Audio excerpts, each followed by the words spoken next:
Gəldik 140-cı suala. Əbəbu hesablayan alqoritmin blok sxemini tərtib edin. Maraqlı sualdır. Əbobla bağlı fərqli variantlarda yaza bilərik. İlk öncə belə bir şey yazırıq. Deməli, yenə də bizə 2 dənə ədədin daxil edilməsi lazımdır. Birinə A, birinə B yazırıq. Və gəlirik bura A yazdıq. Onu təsdiqlədik və buna da B yazdıq.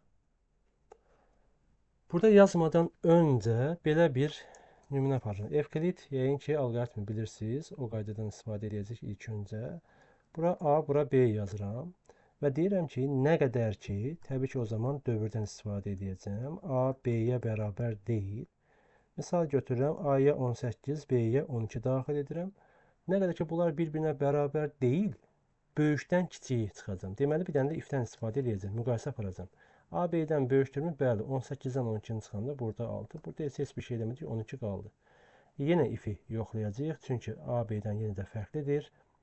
12-dən 6-nı çıxacaq, böyükdən kiçiyini. Burada 6, burada da 6. Axır ki, bunlar bir-birinə bərabər oldu. Bərabər olduğuna görə istəyirsiniz ya A-nı, ya da B-ni çapa verin.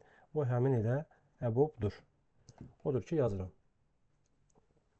While deyirik ki, A nə qədər ki, B-yə bərabər deyil. Yazışı bu şəkildə fərqlidir. A, B-dən fərqlidir və bunun içərisində bir if-dən istifadə edəcəyik. Və if-in içərisində nə yazırıq? A, B-dən böyükdürmü?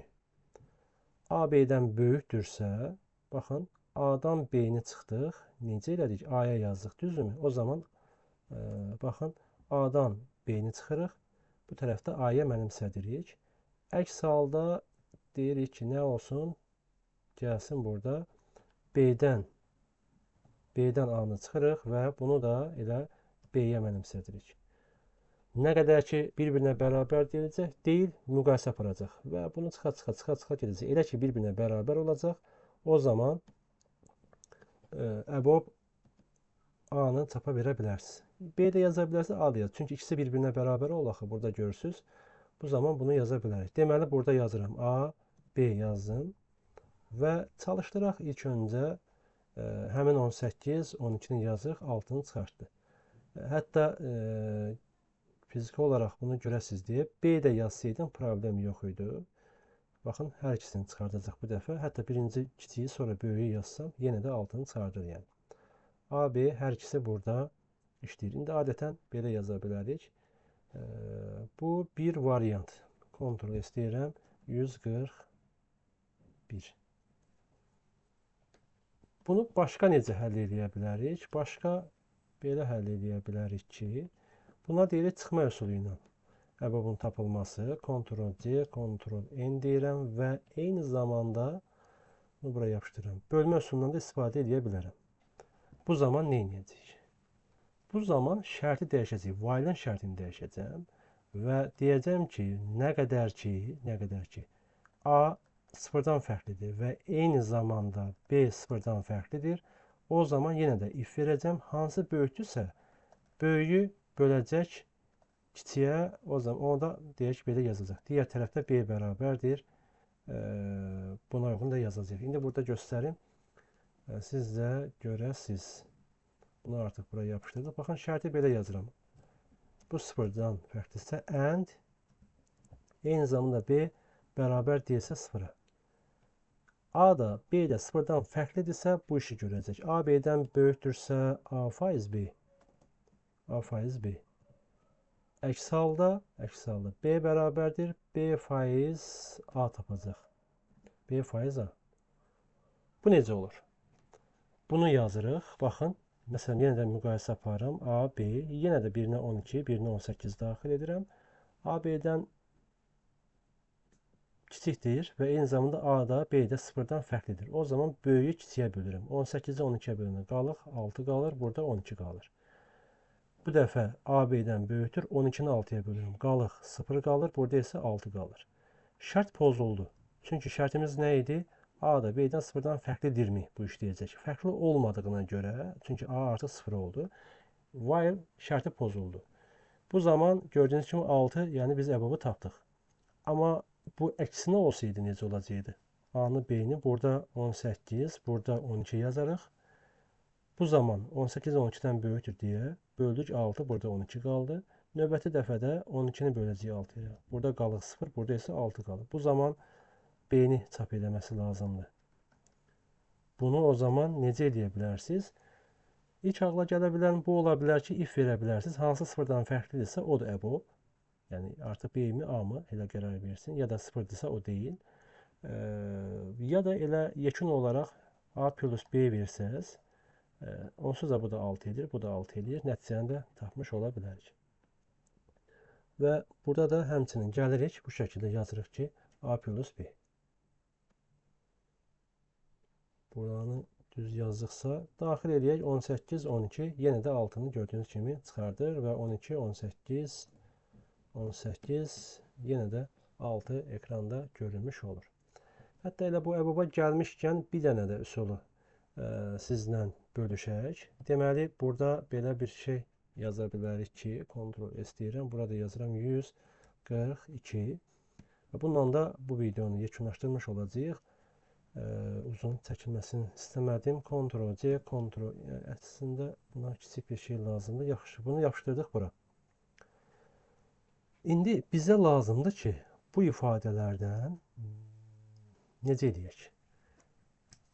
Burada yenə də izahını yazmağa çalışıram. 18 və 12. Bunun əbobu maksimum 12 ola bilər də. Yəni 2 ədəddən. 2 ədəddən maksimum o birisi ola bilər.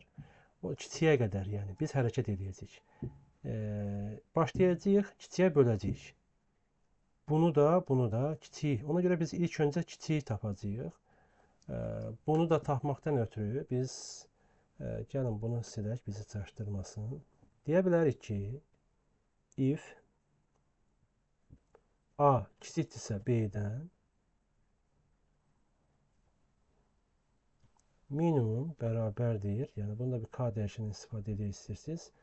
B-yə, A B-dən kiçikdirsə A-ya, düz yazdıq. A B-dən kiçiksə K A-ya bərabərdir.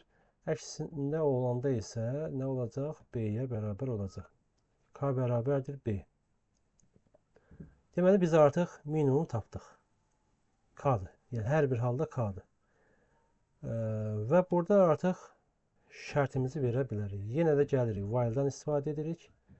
While-dan istifadə edirik. Deyirəm ki, nə qədər ki, A faiz K.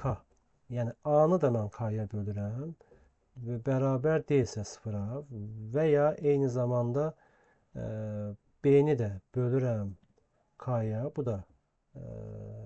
da bərabər deyilsə sıfıra, o zaman K-dan bir vahid çıxıram.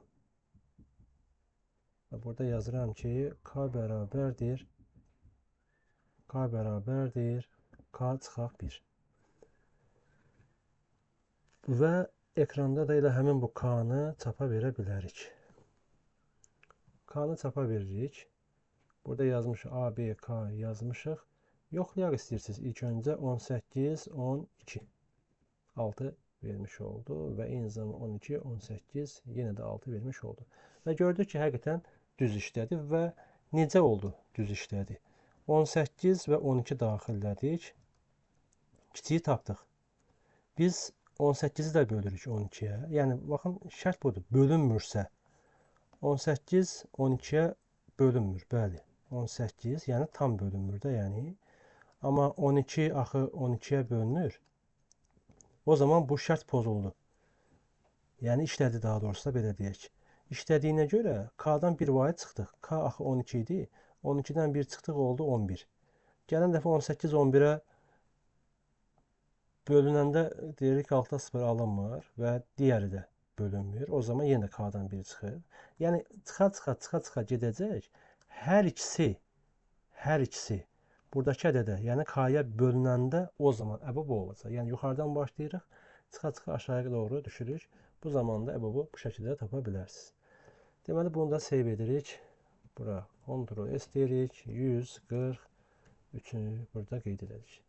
Belə, dəyərli kanal izləyicilər, hörmətli şagirdlər, eyni zamanda bu videoya baxan hər kəs, ümid edirəm ki, bu videolar faydalıdır. Ümid edirəm ki, bu videolar sizin öyrənmənizdə nələrsə dəyişə bilir, ən azı düşündürə bilir. Odur ki, siz kanala abunə olmağa davam etdirin, kanaldakı videoları bəyənməyə davam edin. və necə ki davam edirsiniz. Hər birinizə uğurlar. İnşallah bu videoların da davamı gələcək. Yeni videolarda görüşənədək. Təşəkkür edirəm. Sağ olun.